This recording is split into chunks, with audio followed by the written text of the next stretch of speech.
Chrome incognito tab search history कैसे delete करना है, यही मैं आपको इस वीडियो में बताने वाला हूं। तो होता क्या है, आप क्रोम ब्राउजर ओपन करके इस थ्री डॉट पे टैप करते हो और यहां से इनकॉग्निटो टैब को ओपन कर लेते हो और आपको लगता है कि इनकॉग्निटो टैब में सर्च करने के बावजूद आपका सर्च हिस्ट्री सेव हो चुका है। आप कुछ भी सर्च करते हो और फिर यहां से नॉर्मल टैब में जाकर के हिस्ट्री क्लियर कर देते हो तो भी सर्च हिस्ट्री आपको दिखाई देता है। तो बेसिकली इनकॉग्निटो टैब में सर्च करने पे कोई भी सर्च हिस्ट्री सेव नहीं होता है। यहां से अगर आप सर्च हिस्ट्री डिलीट करते हो तो भी आपका सर्च हिस्ट्री परमानेंटली डिलीट नहीं होता है, वो आपके गूगल अकाउंट पे सेव किया हुआ रह जाता है। तो गूगल अकाउंट से भी आपको सर्च हिस्ट्री डिलीट करना होगा। तो अगर आपके क्रोम ब्राउजर में गूगल अकाउंट यानी कि जीमेल आईडी साइन इन किया हुआ है, ऐड किया हुआ है, तो जो भी आप यहाँ पे गूगल पे सर्च करते हो वो यहाँ पे क्रोम ब्राउजर में इंटरनल स्टोरेज में तो सेव होता ही है, सर्च हिस्ट्री क्रिएट होता ही है। उसके साथ ही साथ इस क्रोम ब्राउजर में जो भी Gmail ID Google account save किया हुआ है उस पे भी क्लाउड पे सर्च हिस्ट्री सेव हो जाता है। तो इनकॉग्निटो टैब ओपन करके सर्च करने पे कोई भी सर्च हिस्ट्री आपको दिखाई नहीं देगा, सेव नहीं होगा।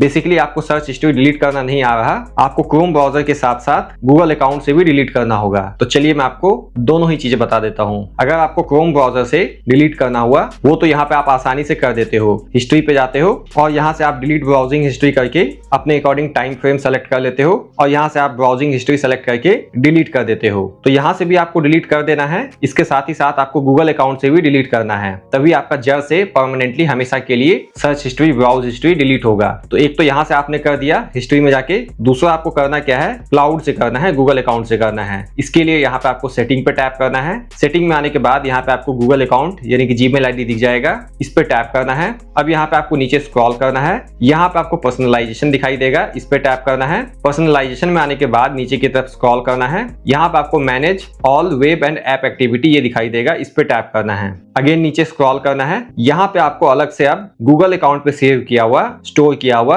Web and app activity Google search history दिखाई देगा। तो यहाँ से भी आपको डिलीट करना होगा। आप चाहो तो क्रॉस पे टैप करके डिलीट कर सकते हो एक एक करके, या फिर यहाँ पे आपको ऊपर में ही डिलीट दिखाई देगा, इस पे टैप करना है। आप अपने अकॉर्डिंग टाइम सेलेक्ट कर लोगे कि कब का डिलीट करना है। मैं यहाँ पे ऑलवेज सेलेक्ट कर लेता हूँ। अब यहाँ पे आपको सबको अनसेलेक्ट करके गूगल सेलेक्ट कर लेना है यहाँ से, क्योंकि क्रोम से आप गूगल ही मेनली सर्च करते हो और आप यूट्यूब भी देखते हो तो यूट्यूब का भी हिस्ट्री डिलीट कर सकते हो। यहाँ पे मैं गूगल सेलेक्ट करके नेक्स्ट पे टैप करूंगा और यहाँ पे मुझे डिलीट पे टैप करके सर्च हिस्ट्री को गूगल अकाउंट से भी डिलीट कर देना है। तो क्रोम ब्राउजर से भी डिलीट करना है और गूगल अकाउंट से भी कर देना है, जो कि क्रोम ब्राउजर में एडेड है, साइन इन किया हुआ है। इस तरीके से आप हर जगह से सर्च हिस्ट्री ब्राउज हिस्ट्री को डिलीट कर दोगे और इनकॉग्निटो में आपका कोई भी सर्च हिस्ट्री क्रिएट नहीं होता है, सेव नहीं किया जाता है।